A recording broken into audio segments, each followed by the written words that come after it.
If you have ever gone on a family trip hoping the change of scenery would smooth over old tensions, only to realize the scenery had nothing to do with the real problem, then you will understand what happened to me on that 2-week stay in North Carolina. The trip was meant to be restful.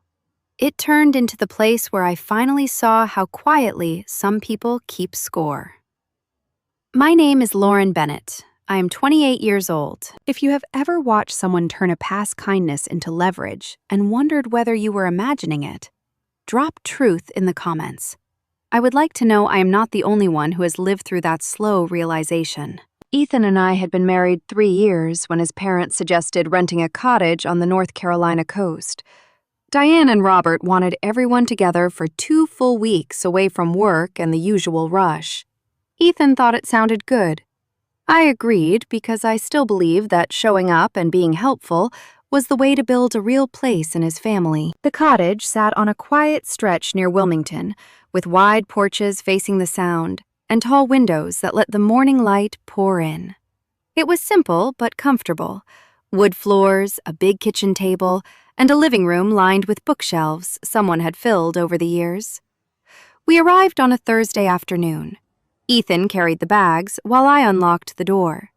Diane and Robert pulled in an hour later. Robert headed straight for the dock with his fishing rod. Diane walked through every room, checking the linens and the view, already making small adjustments to the furniture, as if she were settling into a place she already owned. The first 2 days felt almost normal. We cooked together, took walks on the beach at low tide, and sat on the porch in the evenings while the light faded over the water. Diane was polite, the way she always was with me. Robert was quiet and content.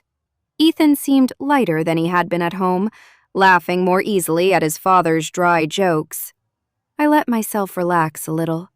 I had been working long hours on a rebranding project for a small chain of gift shops, and the idea of 2 uninterrupted weeks felt like something I had earned. On the 3rd evening, Karen Ellis stopped by. She was a longtime friend of the Bennetts, someone who had known Ethan since he was small.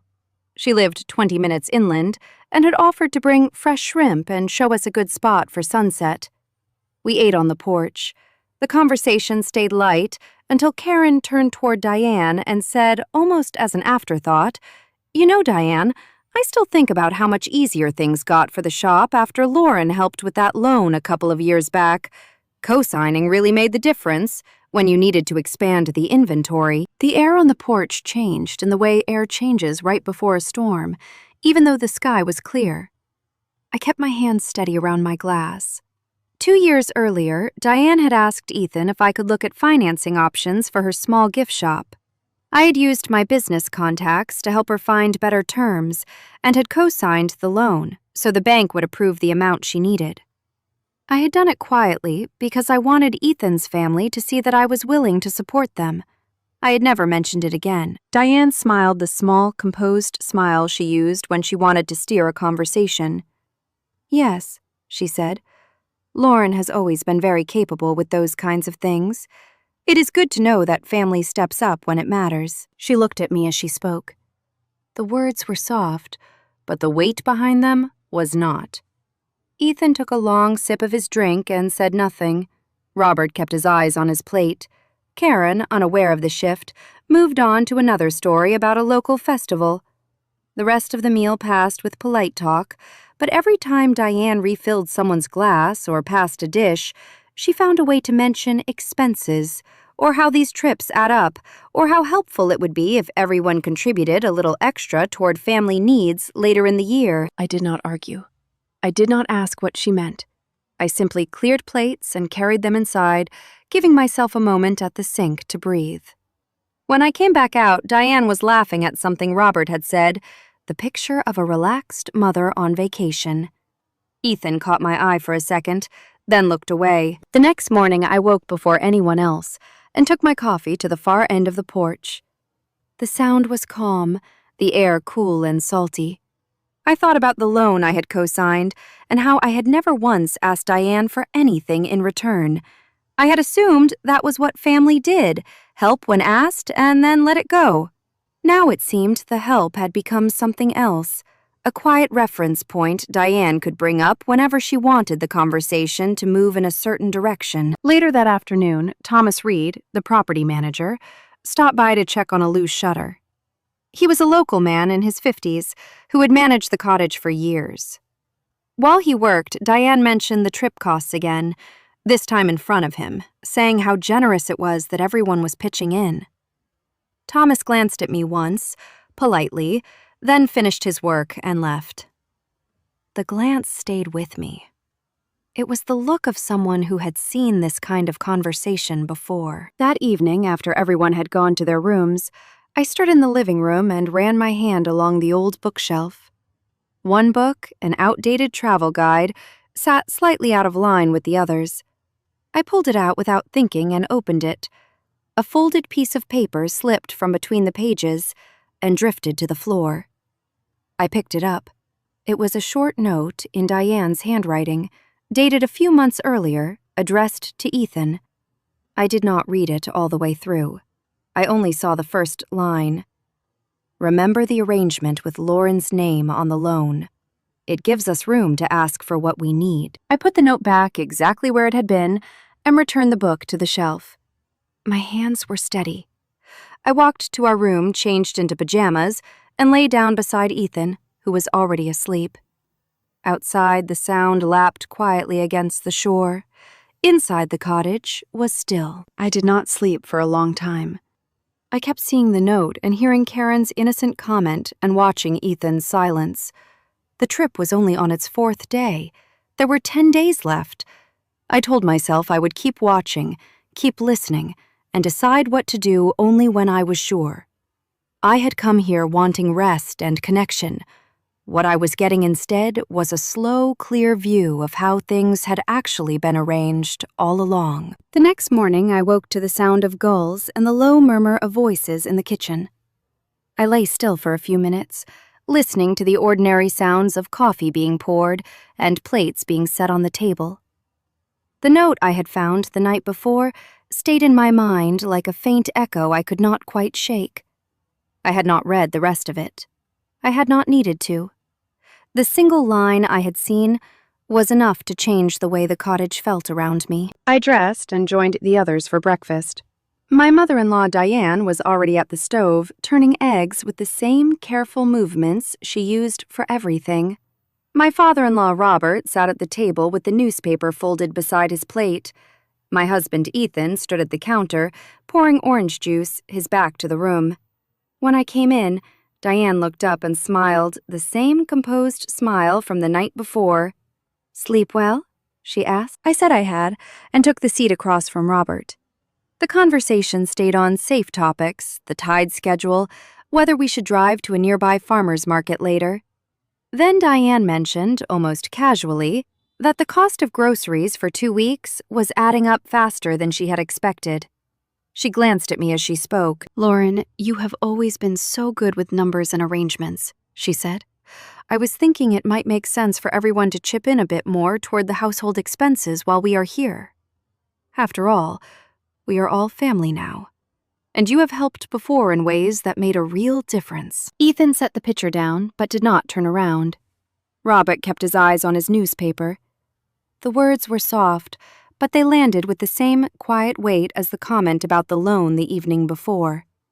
I felt the pattern settling into place more clearly than it had the night before. The past help I had given was no longer a private act of support.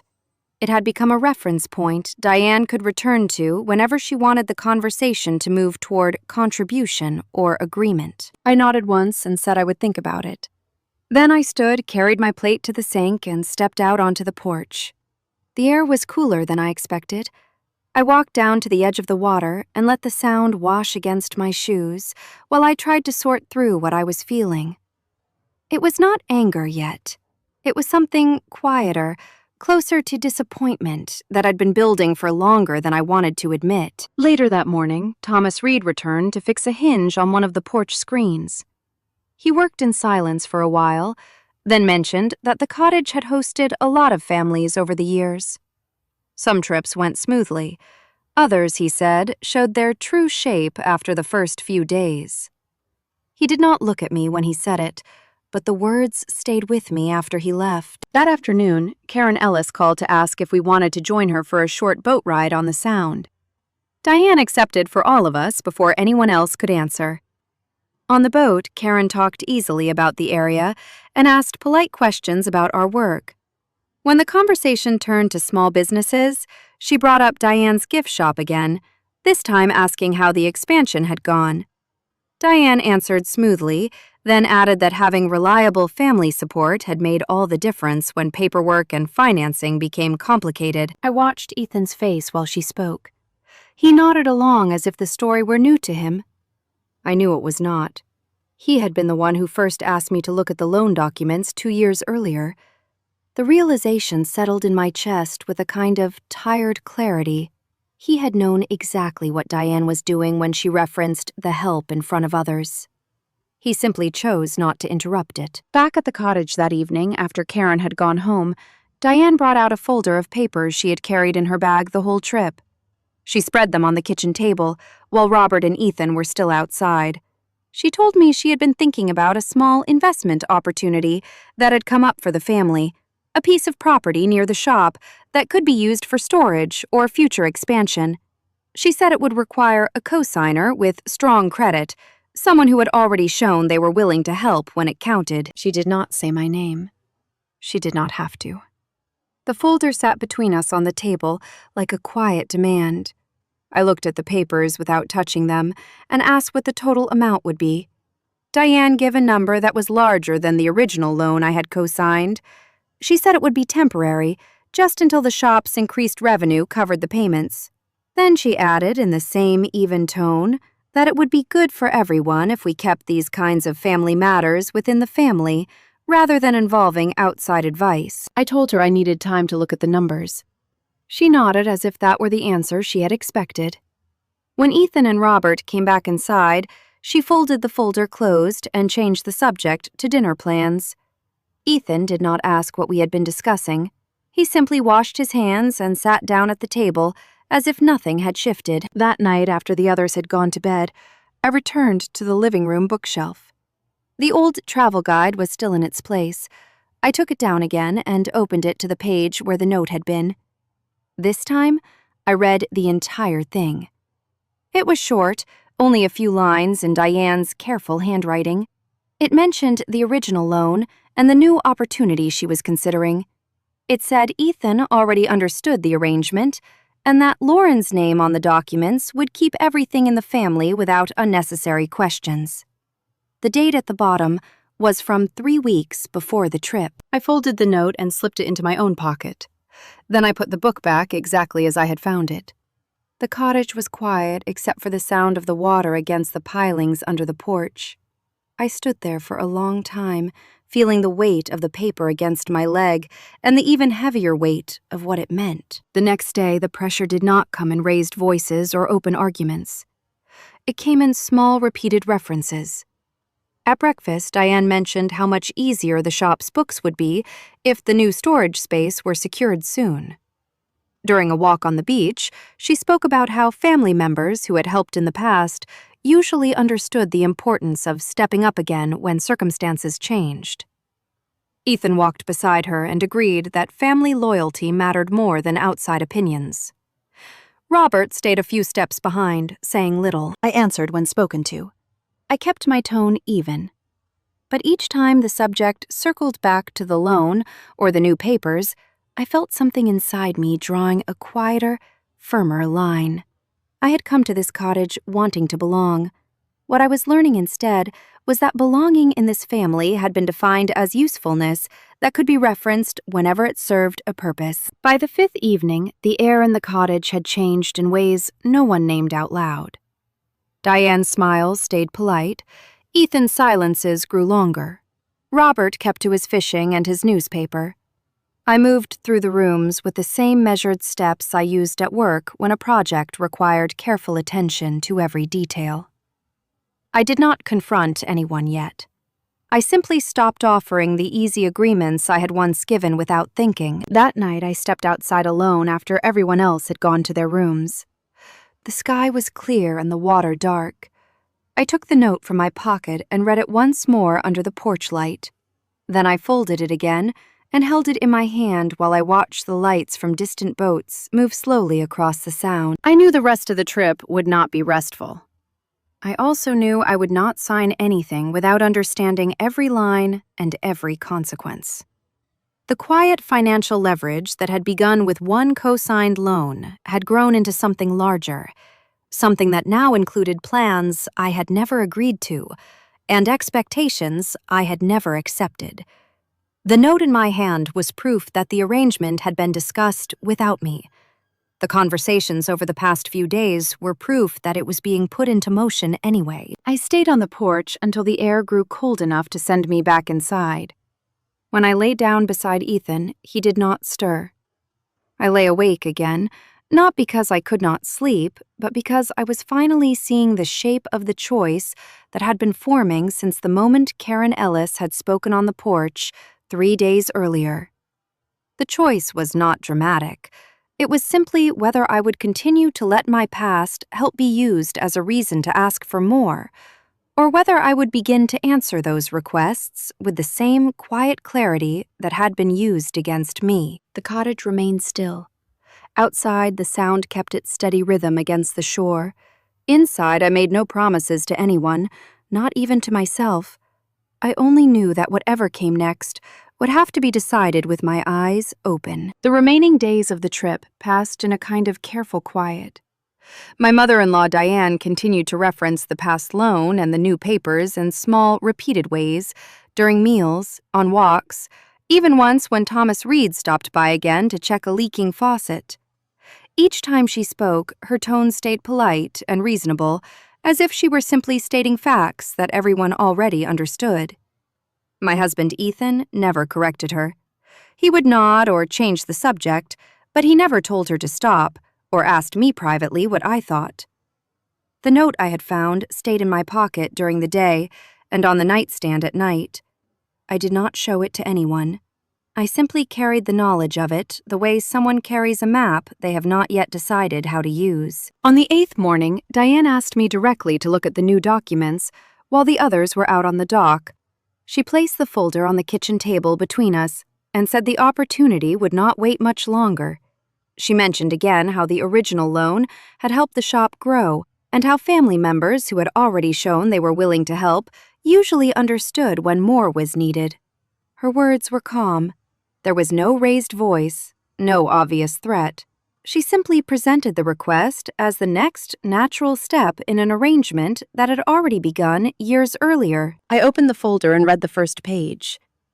The amount was larger than I had expected, and the terms placed more responsibility on the cosigner than the original loan had. I closed the folder and pushed it back across the table. I told her I would not be signing anything during the trip, or afterward, without speaking first with my own advisor. Diane's expression did not change. She said she understood that I liked to be careful with numbers. Then she added that sometimes being careful could look like hesitation, and hesitation could cost family opportunities that would not come again. I stood up and carried my coffee mug to the sink. I did not argue. I simply said that past help had been given freely because I believed it was the right thing to do at the time. I also said that help given freely could not be turned into an ongoing obligation without the person who gave it agreeing to each new request. Diane watched me for a moment, then nodded once and put the folder back into her bag. She did not bring it up again that day, but the air in the cottage felt thinner afterward. That evening I called my friend Sarah Klein from the porch while everyone else was inside. Sarah had known me since college and had helped me with my own business contracts more than once. I told her briefly and without drama what had been happening. She listened without interrupting. When I finished, she said the situation sounded like leverage dressed up as family loyalty. She offered to connect me with her attorney, David Morgan, if I decided I needed a clear outside opinion on any documents. I thanked her and said I would let her know. After the call ended, I stayed on the porch for a long time, watching the last light leave the water. The next afternoon, my cousin Emily Carter called to check in on the trip. She had not come with us, but she had always been someone I could speak to without having to explain every layer. I told her a little about the conversations with Diane.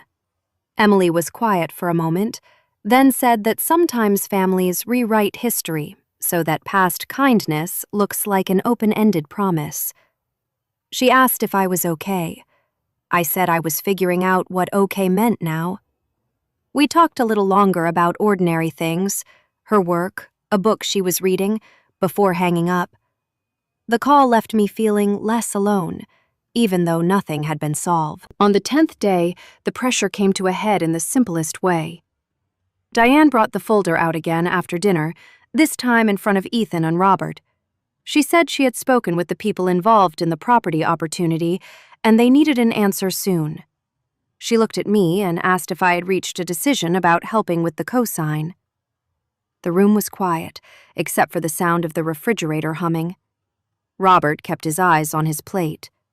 Ethan looked at me, then at his mother, and said nothing. I set my napkin on the table and spoke in the same even tone I had used all week. I told Diane that I would not be co-signing any new documents. I said the original loan had been a one-time act of support, not the beginning of a pattern that could be referenced whenever family finances required it. I also said that if future requests were going to be tied to past help, then I needed to step back from those kinds of arrangements entirely. My words were not loud. They were not emotional. They simply stated a boundary I had finally decided to name out loud. Diane's face stayed composed, but something in her eyes tightened. She said she was surprised I saw it that way after everything the family had welcomed me into. Ethan still did not speak. Robert cleared his throat and said perhaps everyone was tired and we could talk about it another time. I nodded and stood up. I carried my plate to the sink, washed it, and went to our room. I did not slam the door. I simply closed it behind me and sat on the edge of the bed until my hands stopped shaking. Later that night, Ethan came in and sat beside me. He asked if I was all right. I told him I was tired of watching my past help be used as a reason to ask for more without ever asking what I needed or wanted. I told him I had seen the note in the old book and that I understood the arrangement had been discussed without me. He was quiet for a long time. Then he said his mother had always been the one who handled the family's practical matters, and that sometimes it was easier to let her lead. He did not apologize. He did not say he would speak to her. He simply offered the explanation as if it were enough. I told him I understood his choice. I also told him that my choice was different. I would finish the trip because the cottage was already paid for, and leaving early would only create more drama. After we returned home, I would be limiting how much I shared about my work and my finances with his family. I would not be co-signing anything else. I would not be discussing family investments or loans. If that created distance, then that was the distance I was willing to accept. Ethan nodded again. He did not argue. He simply got ready for bed and turned out the light. The last 2 days of the trip were polite and distant. Diane spoke to me when necessary, and otherwise directed most of her attention to Ethan and Robert. Karen Ellis called once more, but did not visit. Thomas Reed came by on the final morning to collect the keys and do a walkthrough. He asked if everything had gone smoothly. I said the cottage itself had been lovely. He looked at me for a second longer than politeness required, then wished us a safe drive home. On the morning we left, I packed my bag while Ethan loaded the car. Diane stood on the porch with her arms crossed, watching the sound. She did not offer a hug or ask when we would see each other next. She simply said the trip had been good for everyone, and that family always found its way through these kinds of conversations. I nodded and got into the passenger seat. As we drove away, I watched the cottage grow smaller in the side mirror until it disappeared behind the trees. The drive home was quiet. Ethan played the radio low and did not try to fill the silence. I looked out the window at the passing fields and thought about the note that was still in my bag. I had not decided what to do with it yet. I only knew that I would not be using it to create a scene or to demand an apology that would probably never come. The clarity I had found on the porch that night was enough for now. In the weeks after we returned, I spoke with David Morgan, the attorney Sarah Klein had recommended. He reviewed the original loan documents and the new papers Diane had shown me. He confirmed that I had no legal obligation to sign anything new, and that the language in the note, while not a contract, showed a clear intent to treat my past signature as ongoing consent. I thanked him and filed the information away. I did not confront Diane or Ethan with the attorney's opinion. I simply stopped offering financial help of any kind and changed the subject whenever the topic of family investments came up. Ethan and I continued to live in the same house and share the same routines, but something between us had settled into a quieter, more careful space. He did not push me to reconcile with his mother or to change my mind about the boundary I had set. I did not ask him to choose sides out loud. We moved around each other with the politeness of people who had once expected more ease than they had found. Some evenings I would catch him looking at me as if he wanted to say something more, but he never did. I did not fill the silence for him. My mother-in-law Diane called a few times in the months that followed. The conversations were short and stayed on the surface, whether Ethan's work plans for the holidays. She never mentioned the loan or the papers again. I answered when she called and kept my responses brief and kind. I did not volunteer information about my business or my finances. The distance I had chosen remained in place, not because I wanted punishment or revenge, but because I had finally accepted that respect had to exist before any deeper form of family connection could be real. One evening, several months after the trip, I sat at my desk and opened the old travel guide I had brought home from the cottage. The note was still tucked inside the same page. I read it one last time, then folded it and placed it in a drawer with other papers I no longer needed to carry with me every day. I did not throw it away. I simply stopped letting it define what I owed, or what I was willing to give. The lesson that stayed with me was simple and difficult at the same time. Respect must exist before love can mean anything lasting. Without it, even genuine past kindness can be turned into a quiet chain that pulls you back into arrangements you never agreed to keep making. I had learned that the hard way, on a porch overlooking the Sound, while everyone else slept and the water kept its steady rhythm against the shore. I had also learned that choosing myself did not require an explosion or a dramatic exit. It required only the steady decision to answer each new request with the same calm clarity I had finally found inside myself. I still see Ethan's family on holidays and at occasional gatherings. The conversations stay polite. Diane remains composed. Ethan stays somewhere between his mother and me, choosing the middle ground that costs him the least discomfort. I accept the shape of what remains, and I do not pretend it is more than it is. The fresh start I found was not the warm, connected family life I had once hoped for. It was something quieter and more solitary, a life in which I decide day by day what I will and will not carry forward from the past. Thank you for listening to my story. If this story about quiet leverage and the cost of setting boundaries stayed with you, drop truth in the comments and let me know what you would have done in that cottage. If you love emotional family drama and stories about choosing yourself, this tale will stay with you. Perfect for fans of modern karma stories with heart.